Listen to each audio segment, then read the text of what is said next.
Hello everyone, and welcome back to another Zelda Theory video. Today, I will be covering 5 mini-theories for the upcoming sequel to Breath of the Wild. Remember, these are all theories, so they might all be right, they might all be wrong, but most likely it'll just be a combine of both. Also, I need to give a huge thank you to everyone who watched the last theory video. It has reached over 85 views, which is a large number for me. It's great to know my videos have reached a larger audience, and if you watched it, just know it means so much. But without further ado, let's get on with the theories. For my first theory, let's start off with a well-known one. I believe that the Zonai tribe will be playing a larger role in Breath of the Wild 2. This probably will not come as a surprise to most fans, but I will still include this as a theory.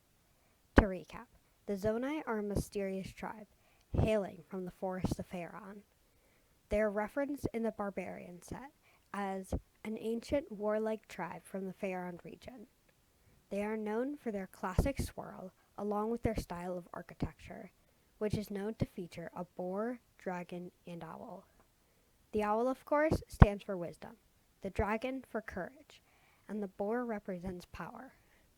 Anyway, in the first of the two sequel trailers, the same style architecture is featured in the scene where Link, Zelda, and the boar-like mount are drinking from the river, and again during the scene on the bridge. Then, in the second trailer, the Zonai pillars are missing from the surface, as pointed out by Masked Nintendo Bandit. Also, there is green energy surrounding Ganon in the first trailer, which is part of the seal. We saw the blue Sheikah liquid in the first game, when you upgrade your ruins or unlock a tower. We also saw a red liquid in the first game, when you see Malice, and we also saw the Malice in the sequel trailer. So, what about the green liquid? Well, I believe this to be work of the Zonai, another mark of their existence, which will perhaps be highlighted in Breath of the Wild 2. Moving on, my next idea surrounds the idea of 2 links, which is something the internet has been raging over. Or perhaps the lack of 2 links. For anyone who is not aware of this theory, here's a summary. People believe that since Link is shown with 2 outfits in the second trailer, with 2 matching haircuts, there are 2 links. However, with this being the only evidence, it is easily disproven. Link can easily change clothes, so that explains it. And the hair was simply taken down, just like for headwear, such as the ancient helm. Perhaps this could be explained with the hero's spirit, like the hero shade from Twilight Princess, but I find it unlikely that Nintendo would repeat ideas to that scale.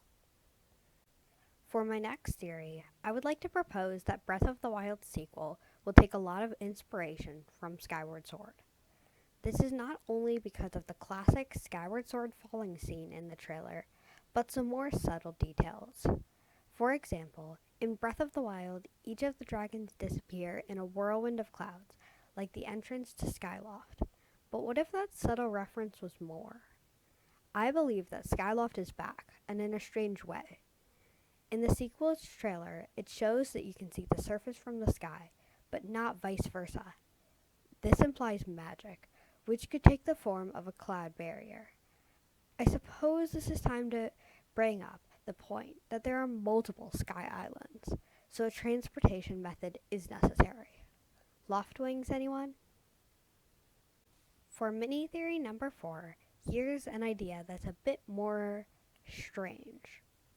In the first of the 2 trailers, Link is shown to have the Master Sword, but on his back, sheathed.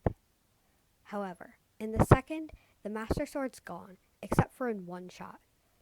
In this scene, the Malice seems to be consuming Link's arm, and he is holding the sword.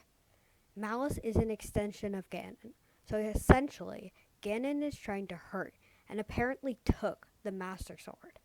But why? Well, in every previous game, Ganon has risen, and Link has slayed him with the Blade of Evil's Bane. So, what if Ganon wanted to steal the piece of his puzzle that would eventually be his demise? My theory is that Ganon took the blade, not just to take it from Link, but also to take it for himself. A corrupted blade would seal the fate of Hyrule in Ganondorf's hands. With that reasoning, there is no reason he should not want it. The final mini-theory is that there will be time travel as a heavy emphasis in Breath of the Wild 2. A common claim is that this will not be a sequel, but a prequel set in ancient Hyrule. I believe this to be false, for the simple reason that Nintendo literally said that the sequel to Breath of the Wild is in development at the end of the first trailer.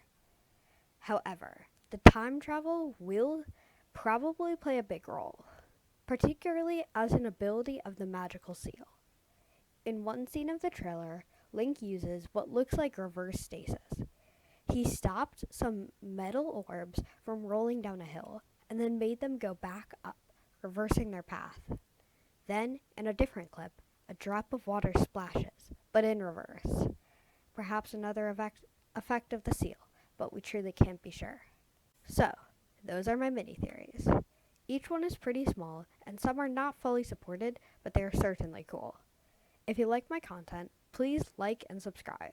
If you have an idea for my next theory, comment with your ideas and suggestions. Thank you so much for watching. This was Dragon Claws Gaming. Thank you and bye!